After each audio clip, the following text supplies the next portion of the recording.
भारत सरकार अपने गिरते निर्यात के आंकड़ों से चिंतित है। इसके लिए सरकार तमाम तरह के उपाय कर रही है। हाल में ही सरकार ने निर्यात को लेकर एक नियम बनाया है। अब क्या है ये पूरा मामला, जानने के लिए बने रहिए हमारे साथ। असल में सरकार ने शुक्रवार को लौह अयस्क यानी आयरन ओर और कई स्टील उत्पादों पर निर्यात शुल्क हटाने का फैसला किया। फैसले में बताया गया कि आयरन ओर लम्प्स और फाइन एंड प्लेट्स पर एक्सपोर्ट ड्यूटी पूरी तरह से ख़त्म कर दिया गया है। वहीं पिग आयरन और स्टील के कुछ प्रोडक्ट्स पर निर्यात शुल्क 0 भी कर दिया गया है। अब किन किन प्रोडक्ट्स पर निर्यात का कौन सा रेट लगेगा ये सब भी जान लीजिए। एंथ्रासाइट, पीसीआई, कोकिंग कोल और फेरोनिकल पर अब 2.5% का आयात शुल्क लगेगा, जबकि कोक और सेमीकोक पर 5% शुल्क लगेगा। अब ये नया नियम सरकार को क्यों लाना पड़ा ये जान लीजिए। असल में सरकार को निर्यात में कमी देखने को मिल रही थी। इसकी वजह से सरकार को रेवेन्यू में लॉस हो रहा था। सरकार महंगाई से निपटने के लिए भी ये कदम लेकर आई है। पिछले महीने यानी अक्टूबर में हाई एक्सपोर्ट टैक्स के कारण भारत के आयरन ओर एक्सपोर्ट में काफी गिरावट दर्ज की गई थी और भारत से होने वाला आयरन ओर एक्सपोर्ट 0 के करीब पहुंच गया। इस नियम के पीछे चाइना का भी एंगल है।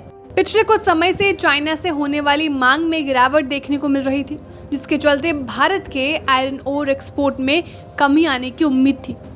लेकिन जैसे ही भारत से होने वाला आयरन ओर एक्सपोर्ट 0 के करीब पहुंच गया, सरकार नो एक्सपोर्ट ड्यूटी लेकर आ गई।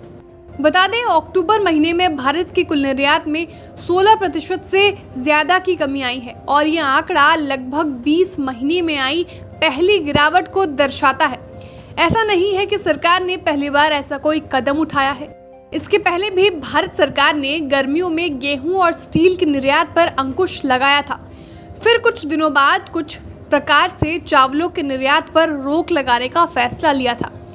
अब जाते जाते सरकार के इस कदम से शेयर बाजार में क्या हलचल पैदा होगी ये भी जान लीजिए। निफ्टी के मेटल इंडाइसेस पर इस फैसले का असर हो सकता है। बता दें, अभी निफ्टी मेटल इंडाइसेस में 15 शेयर आते हैं, जिनमें वेदांता, JSW स्टील, हिंजिंग, Tata steel, Hindalco, SAIL, Hind copper, national alum और JSL का नाम शामिल है।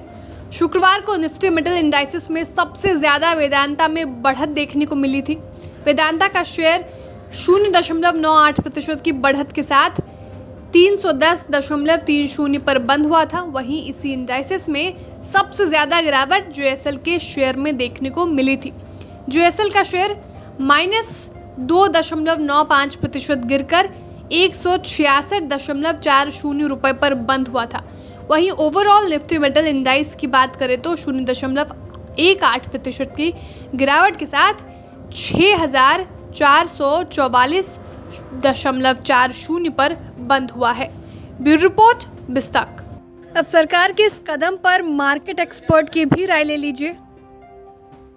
हमें लगता है ये जो ड्यूटी कट आया है ये काफ़ी नॉर्मल है, क्योंकि स्टॉक के अगर आप देखें ज़्यादातर ये रॉ मटेरियल के प्राइसेस काफ़ी ऊपर चले गए थे पहले, लेकिन पिछले 3-4 महीनों में जैसे जैसे डॉलर ने भी गिव अप किया है अपने गेन्स को, वैसे वैसे ज़्यादातर मेटल्स में ये प्राइसेस नीचे आ रहे हैं। तो आने वाले समय में ये प्राइसेस नीचे ही रहने चाहिए। अब इतना raw material input price pressure है भी नहीं इंडस्ट्री के ऊपर। HRC के प्राइसेस भी काफ़ी करेक्ट हो गए, तो उस हिसाब से हमें लगता है ये एक नॉर्मलाइज्ड अप्रोच है। इसमें बहुत ज़्यादा कुछ रीड करने की ज़रूरत नहीं है और ज़्यादा कोई रिएक्शन हम स्टॉक्स में एक्सपेक्ट भी नहीं कर रहे हैं।